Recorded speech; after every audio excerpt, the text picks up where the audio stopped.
আপনার এখানে কয়টি জাত রয়েছে? আমার এখানে কোয়েল পাখি জাপানি জাতের এবং বিভিন্ন জাতের। আমি নিজস্ব হ্যাচারিতে আমার নিজস্ব ইনকিউবেটর মেশিনে আমি এগুলো ফুটিয়ে থাকি এবং জিরো বাচ্চা থেকে আমার এখানে পেয়ে যাবেন। আমার এখানে মিশরি ফার্মি এবং খাকি ক্যাম্বল এবং ফিকিনিস্টার হাঁস এবং জাপানি জাতের কোয়েল পাখি এবং বিভিন্ন জাতের মুরগি কালার বাট হইতে আমার এখানে এবং কলম্বিয়া লাইট ব্রাহ্মা আমার এখানে পেয়ে থাকবে। অনেকে তো বাড়িতে লালন পালন করার জন্য 20, 50টি 100টি নিয়ে থাকে। হ্যাঁ, আমার এখান থেকে অনেকে যারা বাড়িতে লালন পালন করবে, ঠিক আছে, অনেক সময় বাজার থেকে নিলে কী হয়, এগুলো অ্যাডাল্ট পাখি হয়ে যায়। আমার এখান থেকে একটা একটা করে মহিলা বা পাখি বাছা করে, সেই ক্ষেত্রে আমি পাইকারি রেট ধরবো। যারা ব্যবসা করবে, ব্যবসার জন্য নিতে পারবো। আমার কেউ যদি উদ্যোক্তা হতে চায়, খামার দিতে চায়, সমস্যা নাই। আমার এখান থেকে জিরো বাচ্চা আপনি সব জায়গায় দেখেন 10 টাকা 12 টাকা পিস। আমার এখান থেকে সারা বছর জিরো বাচ্চা 6 টাকা পিসে আমরা দিয়ে থাকি।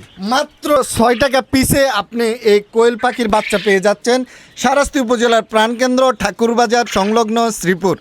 এবং বাড়িতে যারা ডিমের জন্য বাড়িতে পালন করবে, মিশরীয় ফার্মি ডিমের রানী 18 মাস, একটানা 18 মাস ডিম দিবে এবং ভালো জাতের খাকি ক্যাম্বল হাঁস যাদের লাগবে, স্ক্রিনে দেওয়া মোবাইল নাম্বার যোগাযোগ করতে। আমি নিজস্ব মেশিনে আমরা এগুলো হ্যাচারিতে উৎপাদন করে থাকি।